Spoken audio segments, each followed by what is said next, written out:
अस्सलाम वालेकुम students, it's your lecture number 4 of class 6। Next unit हमें स्टार्ट करना है।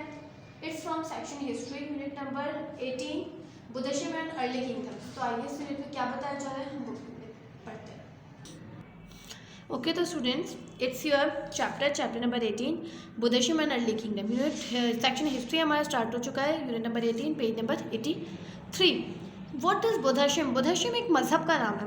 ये एक मेन रिलीजन है दुनिया का, ख़ास रिलीजन्स में से एक रिलीजन है जो कि नाउ डेज श्रीलंका में मौजूद है। और भी हमारे पास साउथ ईस्ट एशिया, चाइना और जापान में भी कुछ ऐसे कौमें हैं जो कि इस मज़हब को मानती हैं। बट आजकल के दौर में बुद्धिज्म मज़हब श्रीलंका में जो मौजूद है, श्रीलंकन जो कौम है वो बुद्धिज्म कौम कहलाती है, यानी वो इस मज़हब को मानती है। लाइक दैट कि हमारा रिलीजन इस्लाम है, हिंदूज़ होते हैं, क्रिश्चन होते हैं, अंग्रेज़ होते हैं, अलग अलग उनकी होती है इबादत। इसी तरीके से बुद्धिज्म कौम थी।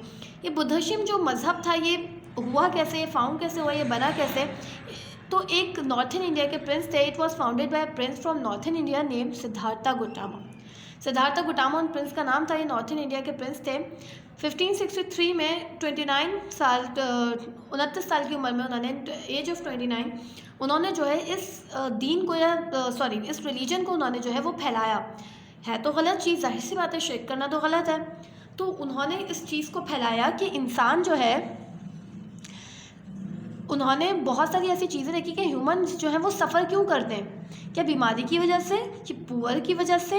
उन्होंने बहुत सारे बीमार और पुअर लोग देखे जो कि गुर्बत की वजह से थे। उन्होंने सोचा, उनको टेंशन हुई, वो इस बारे में जो है परेशान हुए कि ह्यूमन बीइंग यानी ह्यूमन जो है वो सफ़र क्यों करते हैं।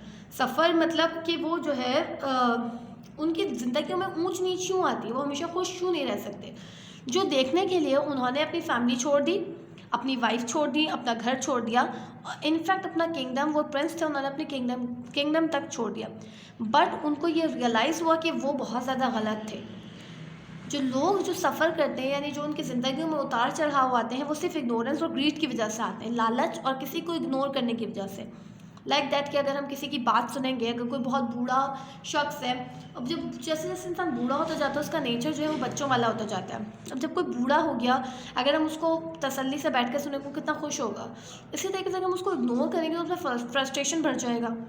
लोगों में लालच बढ़ती जा रही है। वो किसी की अच्छी चीज़ देखते हैं तो कहते हैं काश मेरे पास भी, उससे छीनने की कोशिश करते हैं। तो उनको ये रियलाइज़ हुआ कि इग्नोरेंस और ग्रीड की वजह से जो है लोगों में लोग जो है वो सफ़र करें। तो उन्होंने जो है अपनी लाइफ की सुकून के लिए उन्होंने ट्रैवल किया और वो जो है उन्होंने कुछ ट्रूथ लिखे लाइफ के बारे में कि लाइफ क्या है और क्यों सफ़र करती है। Life is suffering, life suffering है। आप लाइफ में एक तरीके से एक जगह पे नहीं रह सकते, आप हैप्पी नहीं रह सकते, आप टेंशन फ्री नहीं रह सकते, आपकी लाइफ में उतार चढ़ाव आता रहता है। सेकंड पॉइंट है suffer is caused by greed and ignorance. ये बात हमने पढ़ी। सफ़र जो है वो किस वजह से होता है? ग्रीड एंड इग्नोरेंस की वजह से। जब हम किसी को इग्नोर करेंगे, किसी को टाइम नहीं देंगे या किसी की चीज़ देख के हम लालच करेंगे। Suffering can be overcome by defeating ignorance and by meditation.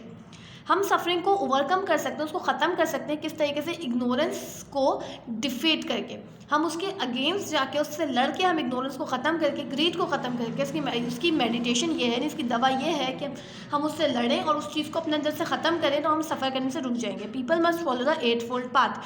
Peoples को 8-fold पाथ जो है वो फॉलो करना चाहिए। एक कौन थी? अशोका, जिन्होंने जो है 8-fold पाथ जो है वो बनाए थे। पाथ का मतलब है रूल्स। वो 8 रूल्स हैं जिसको 8-fold पाथ का नाम कहा गया है।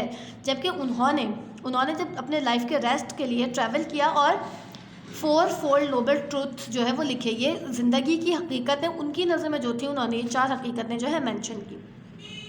गोटामा was called by Buddha which means the एलाइटेड वन। ओके, जो सिद्धार्था गुटामा थे उनको कहा जाता था बुधा, जिसका मतलब था स्पेशल वन, एक स्पेशल वन।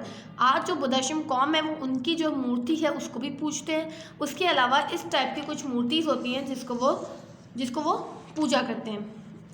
ठीक है, तो वो उनको भी पूछते थे। Buddhism believe in the cycle of rebirth. Buddhism believe करते हैं रीबर्थ के साइकिल पे कि वो दोबारा पैदा होंगे।